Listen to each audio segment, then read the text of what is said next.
max as well, I suppose. So, max-min problems. Oh, sometimes they're called optimization.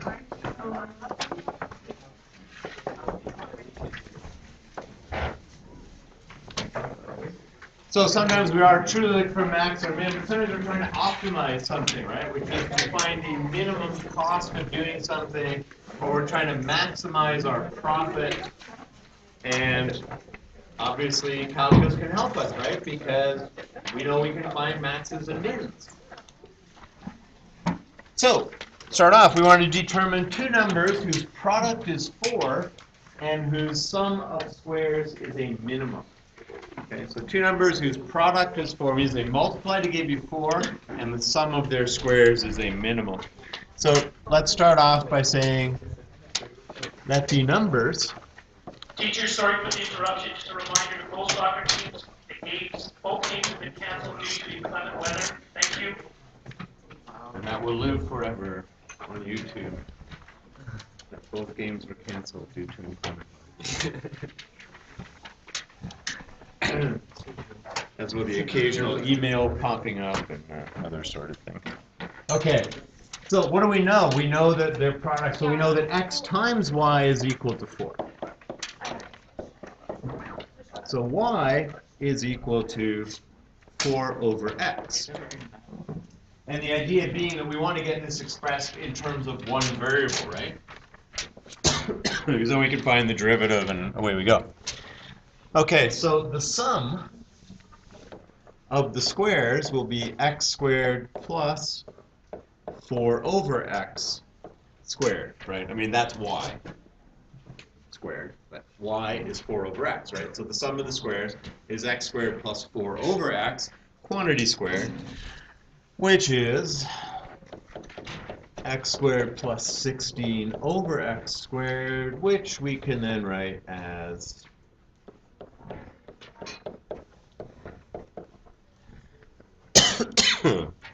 right, because we're going to want to find the derivative, and so why not write it as x to the negative 2. So this is a quantity. This sum is a quantity we want to minimize, right? We want to find the minimum for.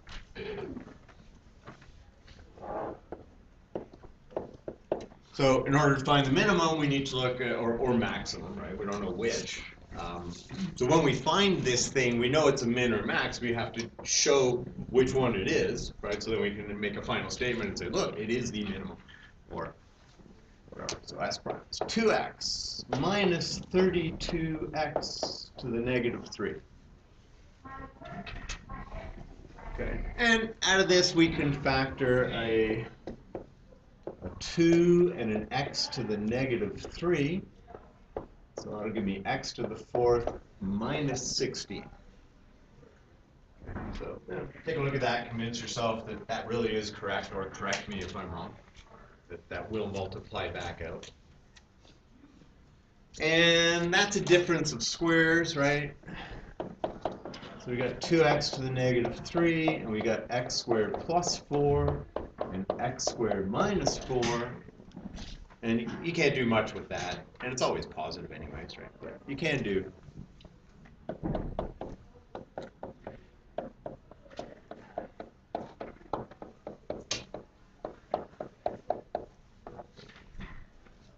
And that's why whenever I factor a difference of squares, I always write the minus term last, right? I know the plus term, the x squared plus 4, I know that can't possibly factor, right? Sum of squares doesn't, but this might be able to factor, especially if it's a 4th power, right? Then, okay.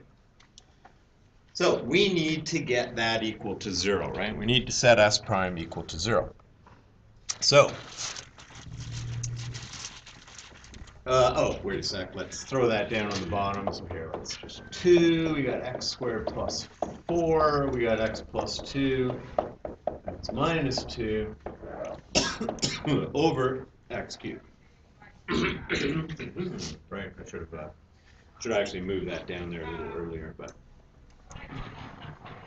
Okay, so critical numbers. Well, if x is 0, s prime is undefined, right? That's a critical number. If x is negative 2, it's 0, and if x is positive 2, it's 0. Okay, so those are the critical numbers. Extend the page, we'll go over here. So critical numbers.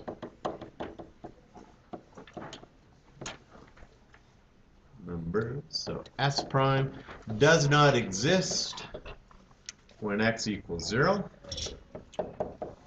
And S prime equals 0 when x equals plus or minus 2. So that gives us a few intervals we need to look at, right? From -2 out, because there's no real restrictions on these numbers, right? It's not that it says the numbers have to be positive, okay? So if it did say that, the numbers are positive, then we know, well, okay, don't worry about the -2, we just need to go from 0 up. So that's something that we have to examine when we're doing problems of this type, right? Is to say, well, are there restrictions on the domain? In this case, no. Okay, so let's draw ourselves a number line here, and we'll throw in the critical numbers. So we've got a -2, we've got 0, we've got 2, and we've got the above and the below, and our factors are, we've got a 2, we've got an x squared plus 4, we've got an x plus 2, an x minus 2, and we've got an x cubed.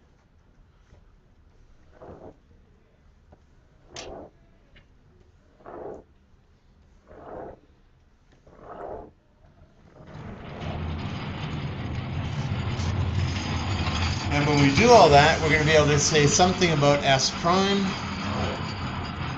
and something about S.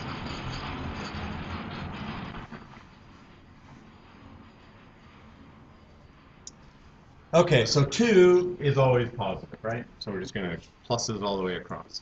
Whatever interval you're in, 2 is 2, positive. X squared plus 4, I'm going to square a number and then add 4 to it, well, then it's always going to be positive, right? So plus, plus, plus, plus. X plus 2, well, if x is less than -2, adding 2 to it is still going to make it negative. Adding 2 to a number between 0 and 2 makes it positive, and then it's going to be positive all the way along after that. X minus 2, I'm subtracting from a negative. I'm subtracting from a number that's smaller than 2, and then subtracting from a number that's less than 2, so that'll still be negative, and then positive here. Let's make these solid. There. X cubed, when it's negative, and when it's negative, it's negative, and when it's positive. Putting those all together then, we got 2 pluses and 3 minuses, then S prime will be negative in this interval, which means that S itself will be decreasing. We got plus, plus, plus, minus, minus, that's positive, so this is increasing. Extend the page again. We've got 1 minus, so that's decreasing. all pluses, increasing. At 0, we have an asymptote, right? That's an asymptote. So here, we have an interval of decrease, interval of increase. That's going to be a local minimum. And here, interval of decrease, interval of increase, another local minimum. So by the first derivative test, which is really what we've done here, so we have a local minimum when x equals -2, and we've got a local minimum when x is equal to 2. When x is -2, y is equal to 4 over -2, so it's also -2. When x is +2, y is 4 divided by 2, which is 2. Okay, so we've got 2 sets of numbers, right? 2 sets of numbers. So the numbers are, what did it actually ask? Determine 2 numbers. Okay, so the numbers are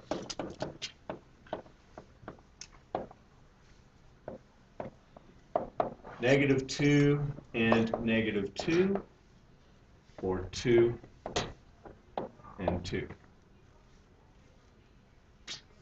Okay. Now those should meet the criteria, right? The criteria being the product is 4, so -2 times -2 is 4, and 2 times 2 is 4. And the sum of their squares is a minimum, and the sum of the squares of these are going to be 4 plus 4 would be 8.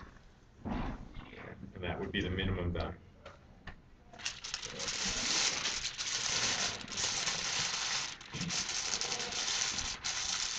All right, ready to move on? Make all the crunching.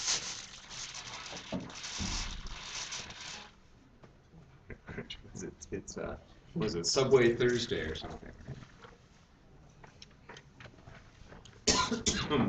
If 2,700 square centimeters of material is available to make a box with a square base and an open top, determine the largest possible volume of the box. So here is a box which I will adjust to have an open top. One flap missing because it sacrificed itself for some shin guards. This is not square, but imagine this is square, right? So what we have is we've got this and then 4 sides, right? So we've got a base, a square base, and 4 sides.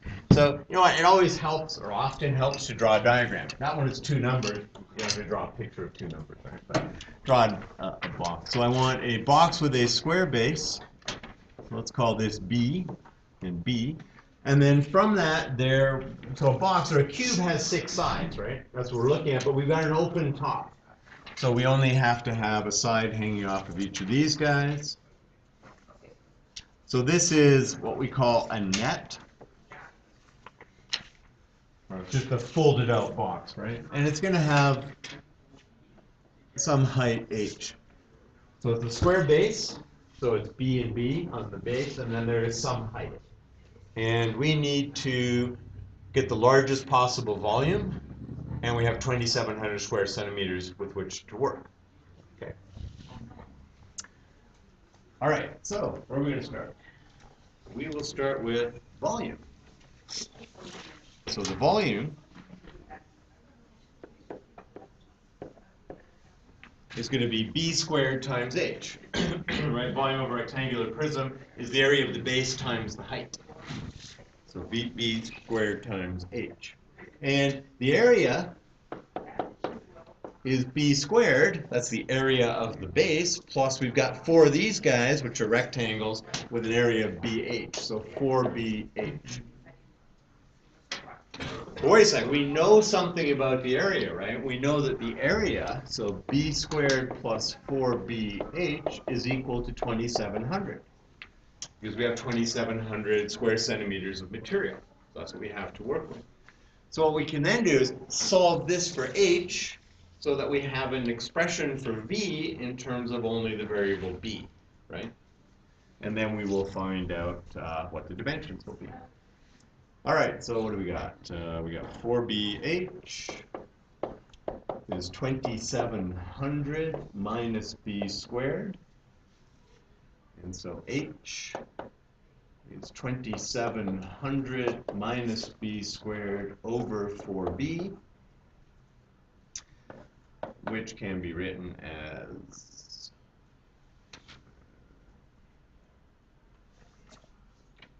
675.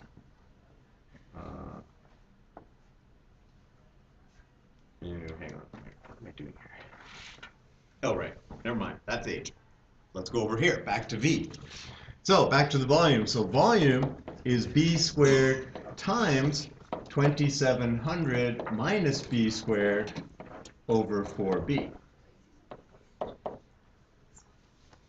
right, so what we did was we got the expression for area, we know the area of material, we solved for H, we substituted in here. We now have an equation in terms of only B. Now we can simplify this. So we're going to get 2,700 B squared over 4B, which is 675B. And we'll get minus B cubed over 4B, which will be minus B squared over 4. B cubed, sorry. That's B to the 4th over B. So minus B cubed over 4. So there's our expression for volume. Now, unlike the number problem, we know that the base has to be greater than or equal to 0, right? We're not dealing with negative numbers here. So we can set a domain for this problem, right? We can say, well, the minimum value you can have for the base is 0. The maximum value you can have for the base is going to be the square root of this, right? We'll get there in a sec. But basically, if it were all base and no height, then b squared would equal 2700. If there were no base and all height, then b would be 0.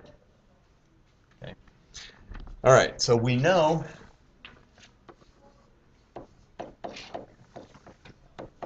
that the volume has to be greater than or equal to 0. Preferably greater than 0, which means that 675 b minus b cubed over 4 has to be greater than or equal to 0. Multiplying through by 4, we will get 2700b minus b cubed is greater than or equal to 0. Dividing both sides by b, we get 2700 minus b squared is greater than or equal to 0. So b squared will be less than or equal to 2700. So I'm leaving this as a negative, subtracting 2700. So the line I didn't write was negative b squared is greater than or equal to negative 2700. And then dividing by 1, we get b squared is less than or equal to 2700.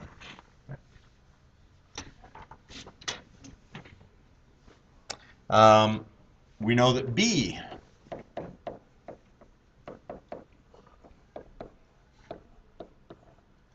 has to be greater than or equal to 0, right? It's a base, it's a physical measurement, so it has to be greater than or equal to 0, which means that b squared minus 2700 has to be less than or equal to 0.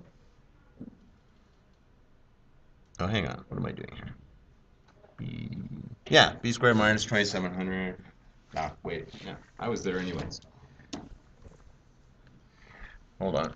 Back up. Oh, can't. Okay.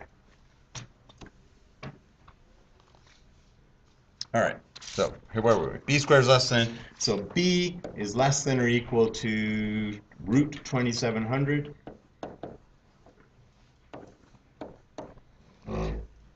2700 is 900 times 3, and the square root of 900 is 30, so it's going to be 30 root 3. So let's write that. So B is between 0 and 30 root 3, right? Because we know it's got to be greater than or equal to 0 and less than or equal to root 2700 or 30 root 3. So that gives us a domain. That's going to come in a bit later.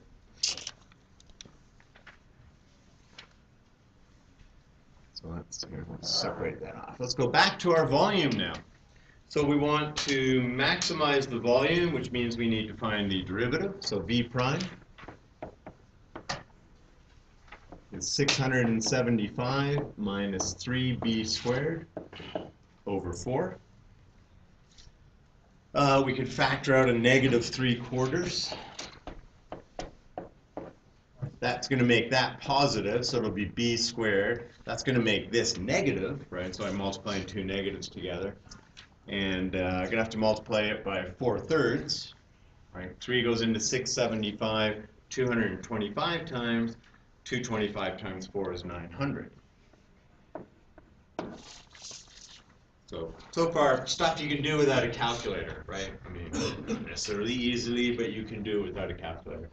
There will be times where we're going to pull out calculators. You know, like we did that, we said it was something pi over something, and then said that's about 0.5. So you'll pull out calculators then. If we ask you to do stuff on a test, we'll make sure the numbers work out such that you won't have to do that calculation, right? You can leave it in terms of root 3s and pi's and stuff like that. Okay. That's a difference of squares, right? So b plus 30, b minus 30. So v prime is just a quadratic, right? So it exists for all values of x. So, or b, sorry. So v prime exists for all b.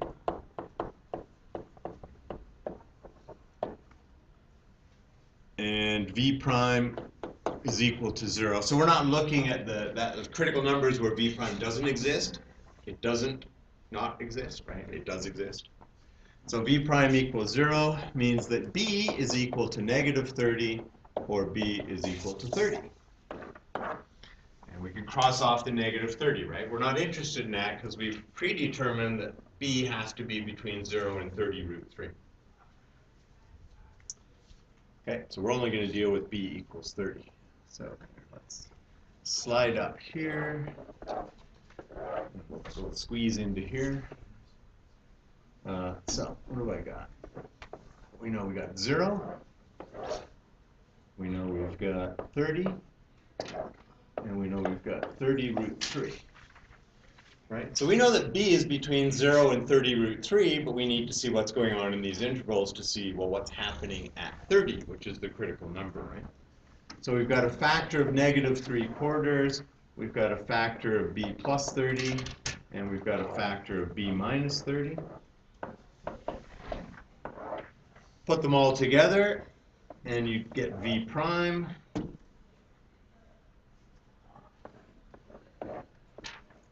And then that'll tell us something about v.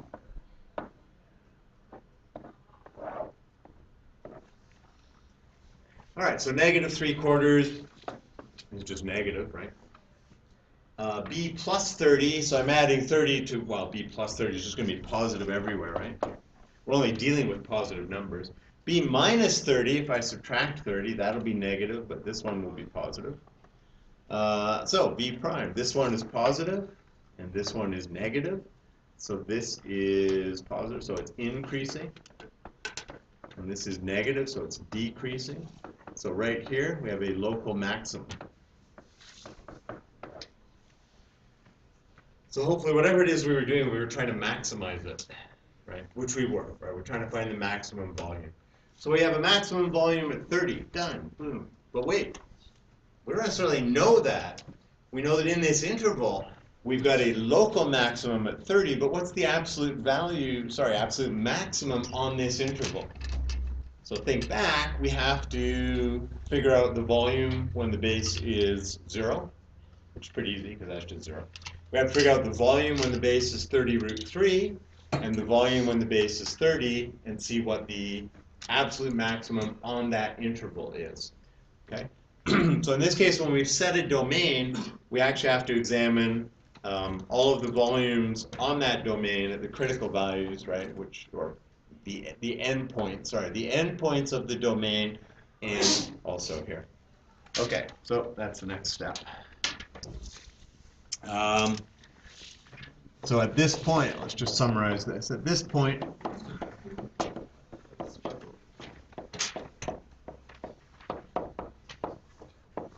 that there is a local maximum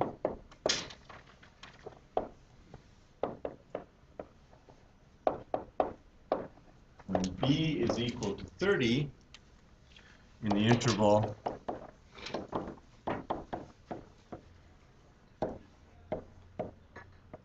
to 30 root 3.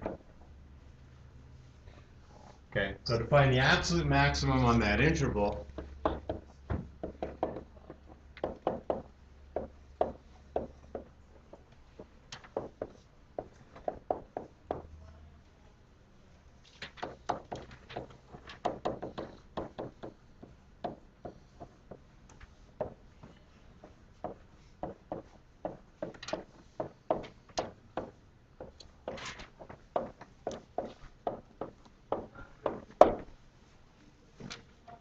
okay, so on the interval we need to calculate v of 0, v of 30, and v of 30 root 3, right, to find the absolute maximum on that interval. Okay, v of 0 is 0, right? I mean, v is b squared h, 0 squared times who cares what the height is, right? Doesn't matter. It's 0. The volume when the base is 30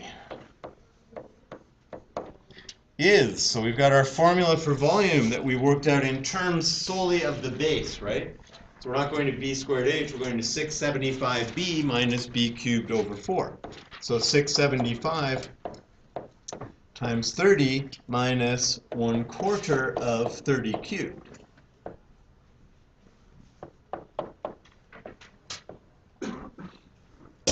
Which is 13,500. Okay, it's going to give it to you. It is workoutable, right? It's not beyond. It's a nice number, right? It's not like there's decimals or stuff. And v of 30 root 3 is 675 times 30 root 3 minus 1/4 of 30 root 3 cubed. So 675 times 30 is 20250 root 3 minus 6750 times 3 root 3.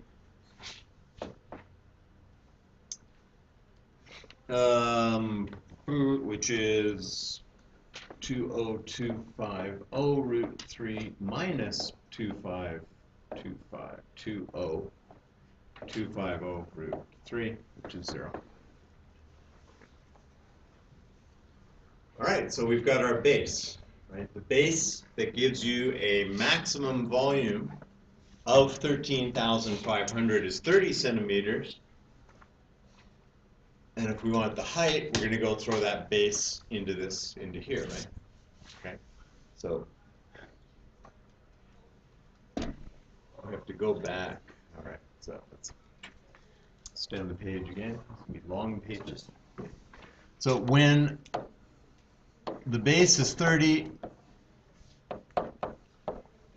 the height is 2,700 minus 30 squared over 4 times 30, which is equal to 27 minus 900 over 4 times 30, which is 15. Okay, centimeters. All right, so now we can come up with a statement, right? Very end. So the maximum volume of 13,500, the maximum volume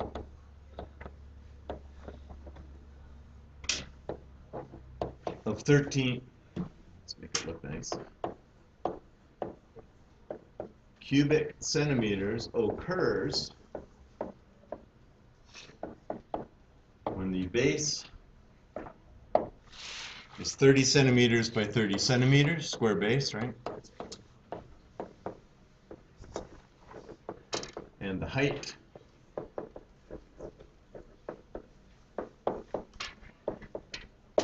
is 15 centimeters.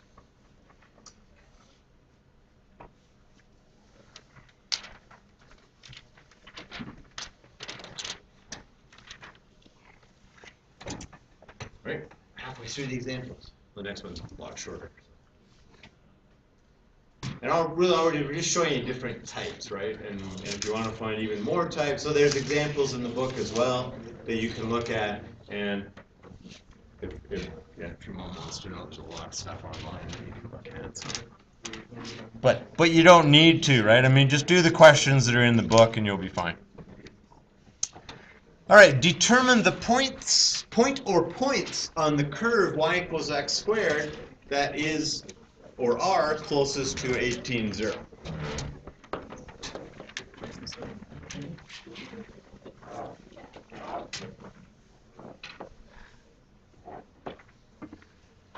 All right, so let's graph y equals x squared.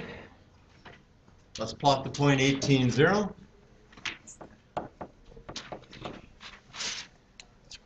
And, okay, well, we know that this point here is 18 units from the curve, but there's got to be a point here, somewhere around here, that's closer, right? And then points up here get further and further away, obviously. So let's pick a point, any point. And any point on this curve is xy, right? So pick a point xy on the curve. And we need to find the distance between those 2 points, the point 18,0 and a point on the curve xy. So we'll call that D for distance. And then we'll pull out the distance formula, which apparently you have not yet studied in high school math. Ms. Tong came to me and said, they don't know the distance formula, to which I said, they don't know the distance formula? Yeah, it's not in the program of studies anymore, to which I said, it's not in the program of studies. Like, it's a pretty basic concept. All right, so an aside, distance formula. Given 2 points.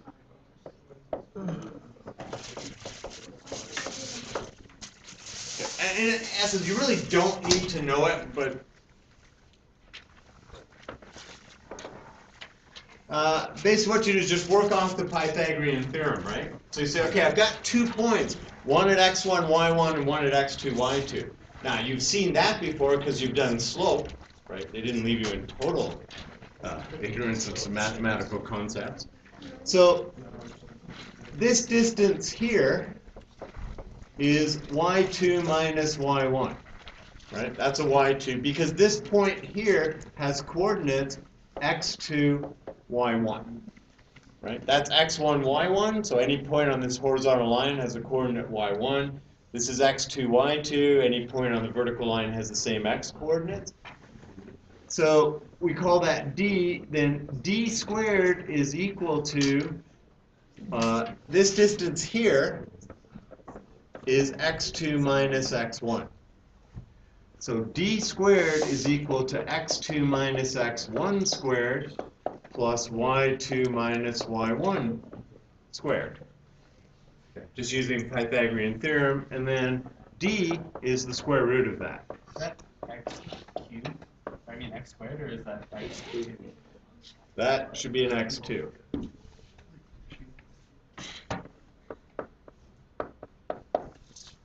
Thank you for cleaning that up. Yeah, it's x2.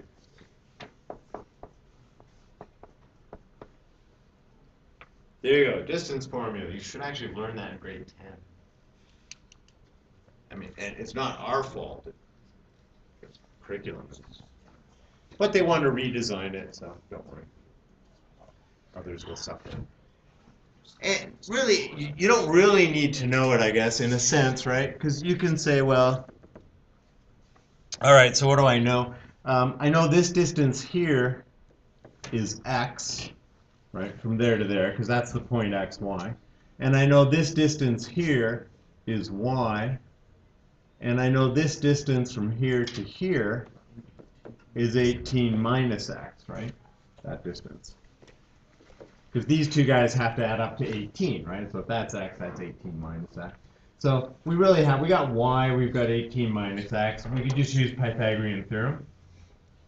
So you don't need this. It's just unconscionable that you haven't actually had to learn this to this point. Makes no sense. But wait a second. Y is equal to x squared, right? So this is really the point x squared, right? Because we want to get things in one variable, right? So this is how we're going to do it. Okay, so this distance here.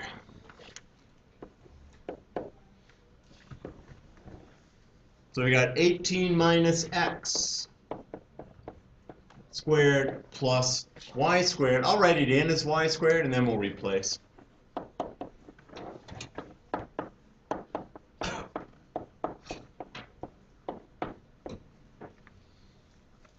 Since we know that y is equal to x squared, and the idea is we need to get things into one variable only, right? Then we've got this. That's the distance. That's the quantity we want to minimize, right? Closest to. What do we want to minimize? Well, if d is the smallest d that there is, then d squared will be the smallest value, right? Because, yeah, really, do you want to take the derivative of that? Because we could do this, right? And lose the square root sign.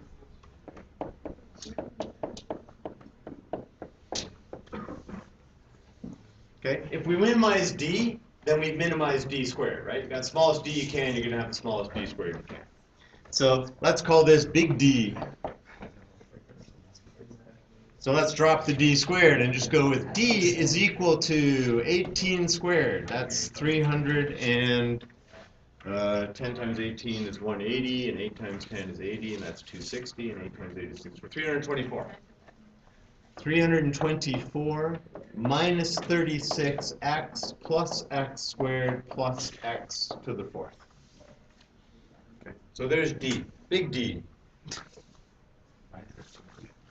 Well, I don't want to do D squared, right? I mean, we don't want to have like a 2D, D, yeah, so we're just gonna find, because we're saying if D is a minimum, so is D squared, right? Like if you got the smallest D you can, then when you square it, you still got the smallest quantity. So we're just going with big D. So let's put this in order.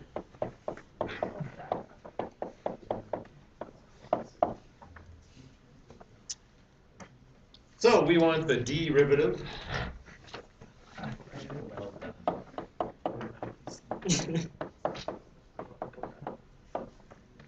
So d prime is 4x cubed plus 2x minus 36, which is equal to, well, it's a common factor of 2, right? So we got 2x cubed plus x minus 18. Instead of 2x cubed, right? 2x cubed plus x minus 18. So when we factor that,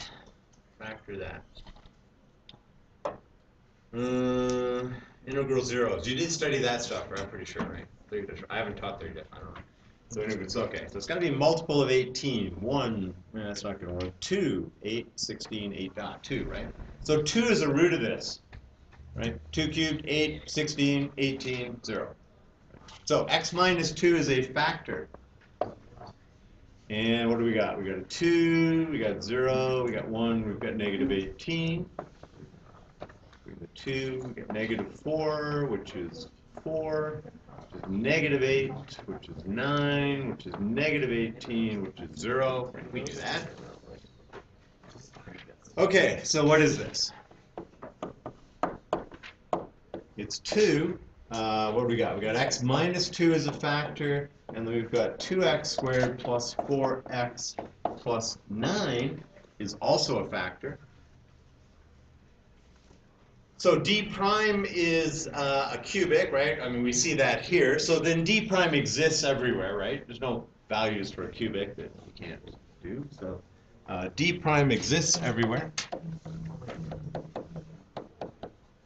Everywhere.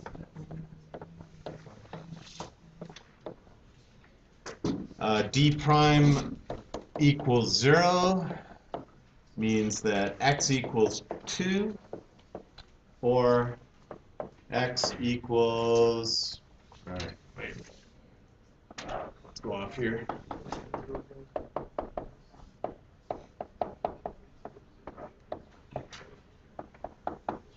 I don't think that's going to factor, right?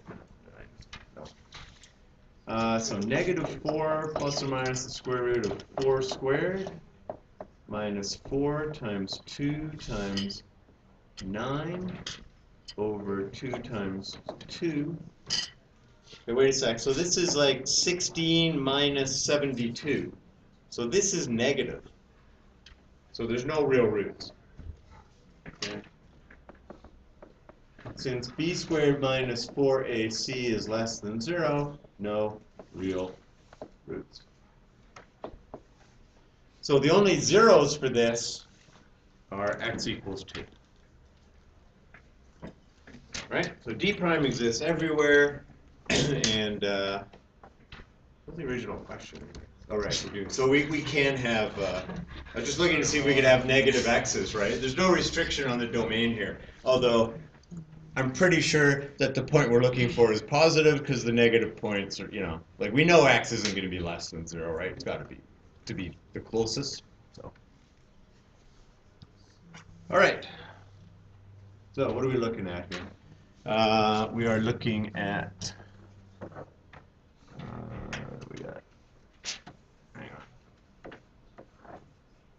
We got 0, and we've got 2, and we've got a 2, and we've got an x minus 2,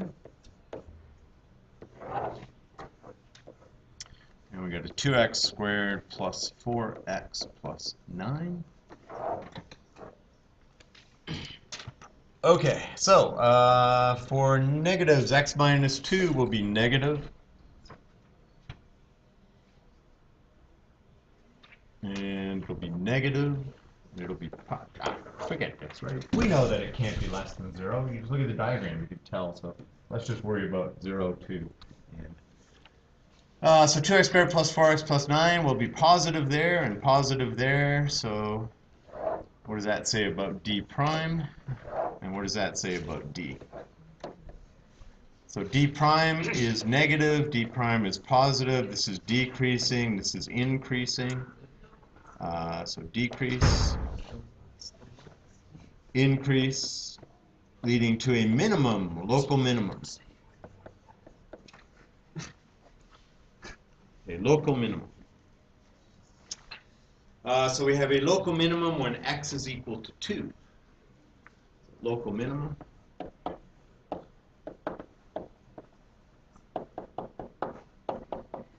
Which means that y, which is x squared, so y is equal to 4. So the point on y equals x squared, so as a minimum distance, the point on y equals x squared that is closest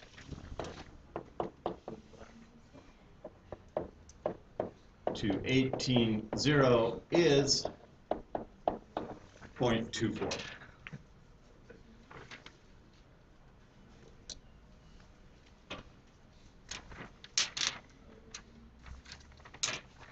Right, one more.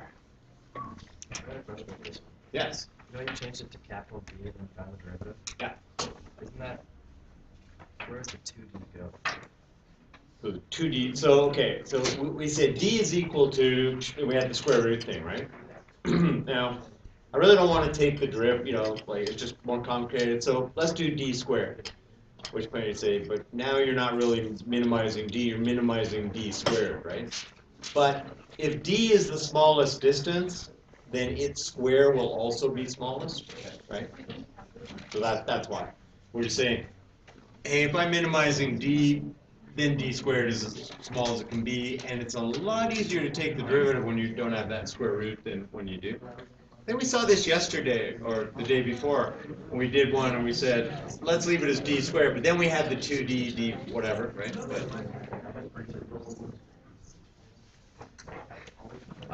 Determine the radius and height of the right circular cylinder of largest volume that can be inscribed in a right circular cone of radius 6 centimeters and height 10 centimeters. I don't have any cones handy, but so a right circular cone, just a regular old cone, right? 90-degree angle at the base. And we want to stick a cylinder inside that cone, right? And we want to get the largest cylinder that we can inside this cone. So let's start by drawing a cross-section, a side view cross-section of what we're looking at, right? So a side view cross-section cut through the center of the cone is going to look like this. It's going to look like a triangle, right? And we know that this cone has a height of 10, and we know that it's got a radius of 6. That's 10 centimeters there.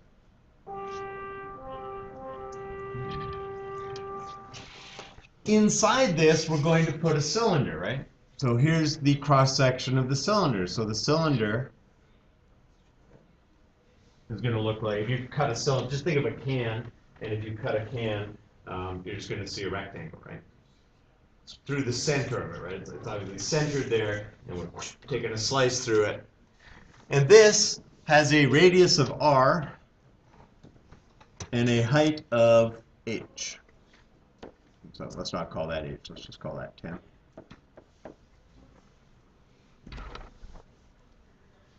All right, now it might be better for us if we kind of split things out a little bit more and just take the right-hand half of that, right? Because really we're just going to be dealing with kind of these triangles. So taking that I have this triangle, which is 10 and 6. And I have this triangle, which is H and R. Oh, sorry, that's R. Oh, let's see.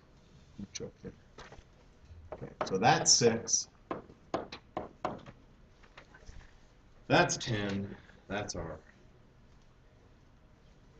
All right, if that's 10, let's move that 10. Oh, can't do that. Hang on. Do this. That's 10.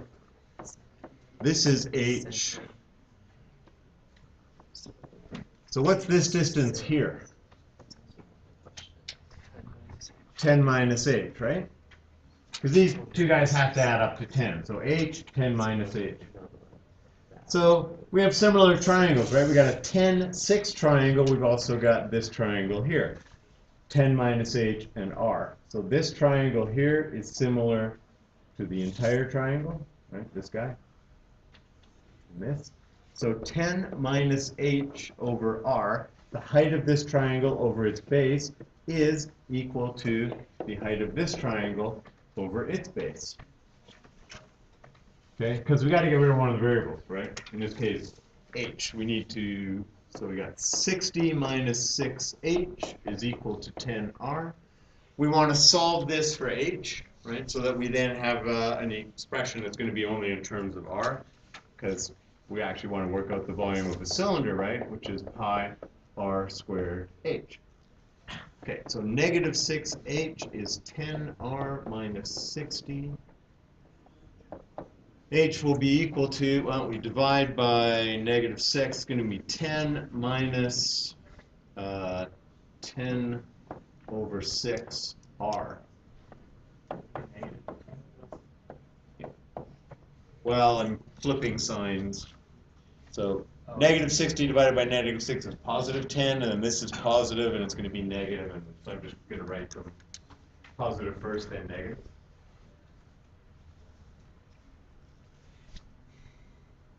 So now we can take that and put that into the expression for the volume of the cylinder, right? Which is the thing we want to, what do we want to do with it? Large, we want to maximize that, right?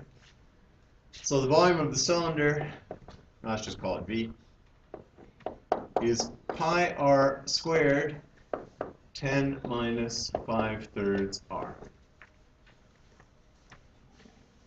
And we know something about this, right? The radius has to be somewhere between 0 and 6.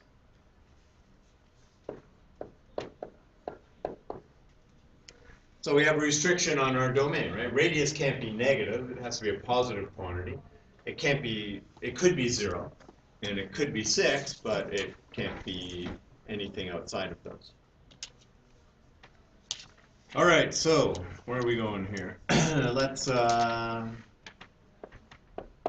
Let's multiply this in. So 10 pi R squared minus 5 pi R cubed over 3.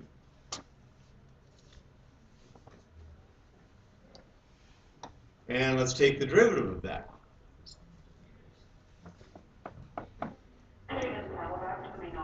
We got 20 pi R minus 5 pi R squared. That was nice, got rid of the 3. Multiplied by 3. Which is, okay, so let's factor that, right? Because we want to set this equal to 0. So let's go negative 5 pi R and get R minus 4. Yeah, that'll work. So that'll give me negative 5 pi R squared plus 20 pi R. It's a quadratic, so it exists everywhere, right? So V prime exists everywhere, and it's 0 when R is 0 or R is 4. Okay, so let's move over here and say that. So V prime exists everywhere.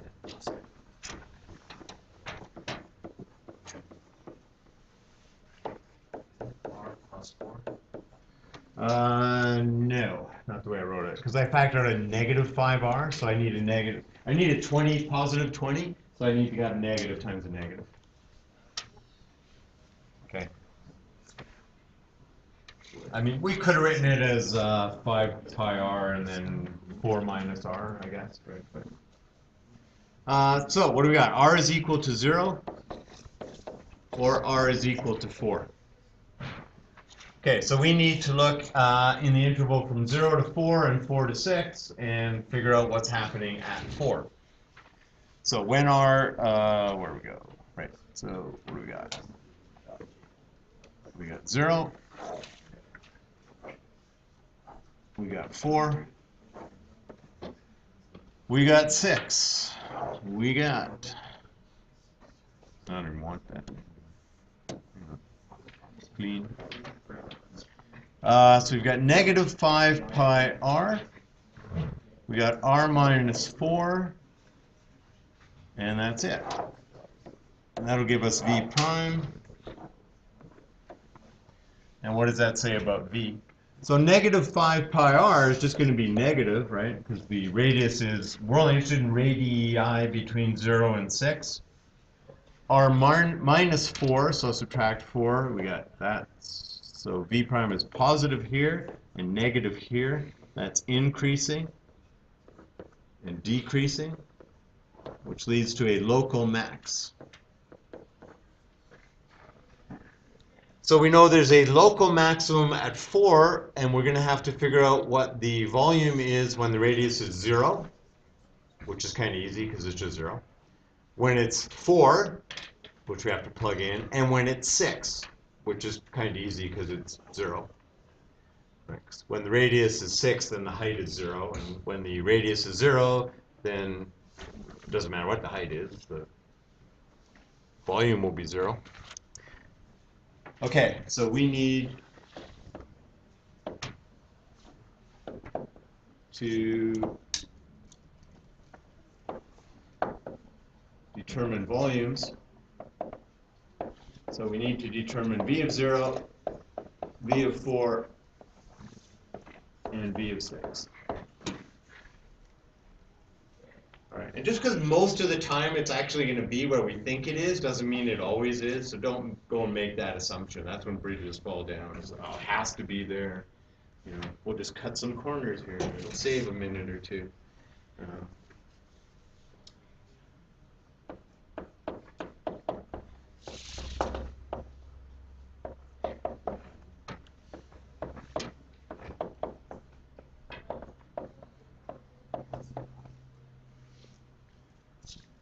Okay, and v of 4. All right, so what's volume? Volume is 10 pi r squared, so 10 pi 4 squared, minus 5 pi r cubed, 5 pi 4 cubed over 3. So 4 squared is 16, so that's 160 pi. 4 cubed is 64, times 5 is half of 640, so that's 320.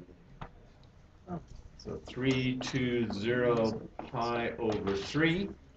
Might as well multiply by 10 and divide by 2. It's even, right? Or 5 times 60 is 300. All right, so I need a 3 here.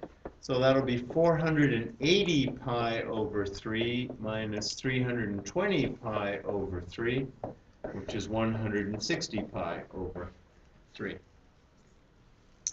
All quite doable on a test, right? Those numbers aren't that hard. I mean, you might want to get to the point where you just sort of say, I'm going to come back to that later and, you know, do the calculations or something, right? Because you can't be more than a half a mark away at this point. You've solved it. You just, you know. So if your you know, number skills aren't so hot. And what are we going to say? The radius and height. What was the question? Oh, determine the radius and the. Oh, we need the height then, right? So we found the radius is what did we say? 4. It's okay. So when the radius is 4, we got to work out the height. So let's go down here somewhere.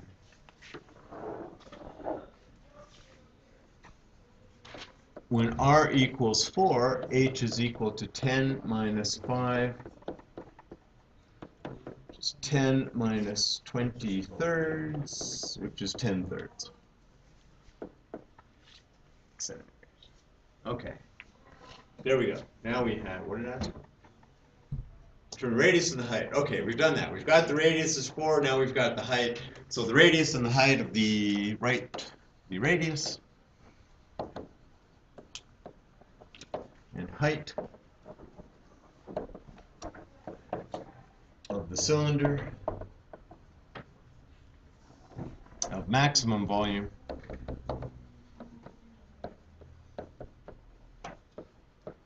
are 4 centimeters and 10 third centimeters respectively.